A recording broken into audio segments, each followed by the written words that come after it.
আমি যদি প্রশ্ন ছুড়ে দিই আন্দোলন কি আমাদের, মানে শুধু আমাদের, আপনাদের আন্দোলন না? আপনারা তো গণকর্মী, আপনারা তো এই দেশের গণকর্মী, রাইট? এই আন্দোলন কি শুধু আমাদের? যদি আমি রিভার্স করি, আপনারা এখন আমার এখানে দাঁড়ান, আমি আপনাদের ক্যামেরা বুম নিয়ে দাঁড়াই, আপনার কি নিরাপত্তা আছে কদিন পরে, আজকে কালকে? বলেন। আমাদের আন্দোলন বলে জিনিসটাকে আলাদা করার কিছুই নাই এখন আর। এখন শুধু একটা গোষ্ঠী ছাড়া, তুমি বলো নাহলে আমি বলি, এখন যে কোনো একটা গোষ্ঠী ছাড়া সমগ্র জাতির একটা, আপনি জিজ্ঞেস করেন ইন্ডিভিজুয়ালি, যদি সম্ভব হয় জিজ্ঞেস করেন, কেউ চায় না এই গভর্নমেন্ট কেয়ার, কেউ চায় না। আপনি আপনার বাচ্চাকে রেখে বাইরে যাবেন, সেই নিরাপদ নয়। আপনি এই ঢাকা শহরে খেলার মাঠ নেই, বাচ্চারা ছাদে যেতে পারতেছে না, কেন পারতেছে না? হেলিকপ্টার দিয়ে গুলি করা হয়েছে। মিথ্যাইটা কয়টা সত্যকে আপনারা আড়াল করবেন? আপনারা চেয়ারে বসে বসে বলতেছেন ওরা ড্রাগস, ওদেরকে ড্রাগস দেওয়া হয়েছিল, এই জন্য ওদের কোনো সেন্স ছিল না। তো ড্রাগস নিলে আপনি মেরে ফেলতে পারেন? কোন রাষ্ট্রের আইনে আছে একজন ড্রাগ অ্যাডিক্টকে গুলি করে মারা যায়? আমি ড্রাগস নিয়েছি, এটা দায়বদ্ধতা আমার ফ্যামিলির, আমার প্যারেন্টসের। আমি ড্রাগস নিয়ে যদি সমাজে কোনো ক্ষতি না করি, আপনি তো আমাকে মারতে পারেন না, পারেন? বাংলাদেশে তো অনেকেই গোপনে গোপনে ড্রাগস নেয়, ধরে ধরে মেরে ফেলেন। এগুলো স্থূল কথা বলা বন্ধ করেন। আপনাদের নির্লজ্জ লাগা, আপনারা নির্লজ্জ। আপনাদেরকে আসলে কোন কথা বললে আপনাদের লজ্জা হবে আমি জানি না। পুরো জাতি আপনাদেরকে এত কথা বলতেছে, ফেসবুক বন্ধ করেছেন, ইন্টারনেট বন্ধ করেছেন, কতদিন বন্ধ থাকবেন?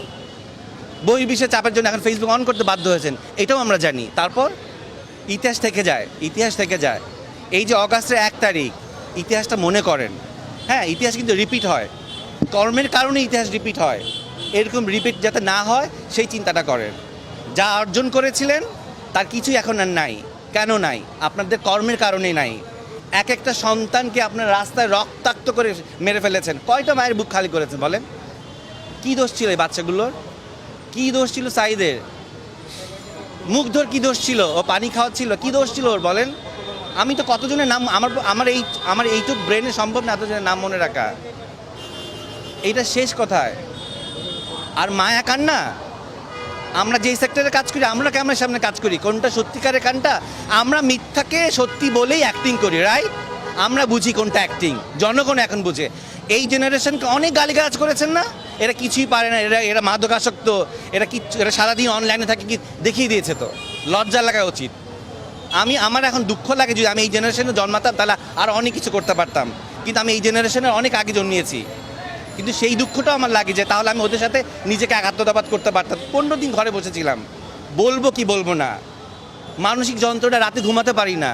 আমি কেন আমার দেশে ঘুমাতে পারবো না? আমি কেন জানি না একটু পরে আমি এই বক্তব্য দিয়েছি, অনলাইনে যাবে, ফেসবুকে যাবে, টিভিতে যাবে, আমি আমার বাসায় পৌঁছাতে পারবো কি না? আমার যাওয়ার কথা ছিল ব্যাংকে। আমি যখন জানতে পারলাম সমগ্র শিল্পীরা আজকে এক হয়েছে, আমি চলে আসি, আমি আমার প্ল্যান ছুঁড়ে ফেলে দিয়ে আসি, আমার ব্যাংকের কাজ সানডেতে করবো। কেন আজকে এসছি? আর কতদিন চুপ থাকবো বলেন? আমি আজকে নাই হয়ে যেতে পারি। আমি হয়তো বাসা থেকে ঘুমাতে গেলাম, দেখবো হয়তো পুলিশ আসে, নিয়ে যাবে আমাকে। তারপর আপনারা কি করবেন? পরের দিন আপনারা দেবেন ওনাকে ধরে নিয়ে গেছে। এতটুকুনি আপনাদের দায়িত্ব, এর বেশি কিছু না। আপনারাও নামেন, আপনারা নিজেদের ক্যামেরা নিজেরা ঘুরান, বুমটা দিয়ে কথা বলেন। হ্যাঁ, বেতনের কথা বাদ দেন, চাকরির কথা বাদ দেন। দেশ না ঠিক থাকলে বেতন কোত্থেকে আসবে আপনাদের? ভালো থাকেন। চাওয়া কি? চাওয়া সমগ্র জনগণ যা চাচ্ছে তাই। এই রক্তাক্ত বন্ধ হোক, ধরপাকড় বন্ধ হোক, এবং নির্লজ্জভাবে এইরকমভাবে জাতির কাছে মিথ্যাচার বন্ধ হোক। ক্ষমতায় বসে থাকবেন না, কেউ বলবো না আমরা আপনি ক্ষমতা ছাড়েন। আপনার যদি মনে হয় যে ক্ষমতা ছেড়ে দেওয়ার সময় হয়েছে, ছেড়ে দিন, বাকি সম্মানটুক নিয়ে অন্তত বাঁচবেন। যদি আপনি ধরে আঁকড়ে বসে থাকেন, ওই সম্মানটুক থাকবে না। কার সন্তান, কার মানস কন্যা, হ্যান কন্যা, এগুলো কিচ্ছু থাকবে না। অর্জন ধরে রাখতে হয়, লাঠি পেটা করে গুলি দিয়ে কিন্তু অর্জন ধরে রাখা যায় না। তো ধরে রাখতেছেন, রাখেন না। এই কথাগুলোও ইতিহাসে থাকবে।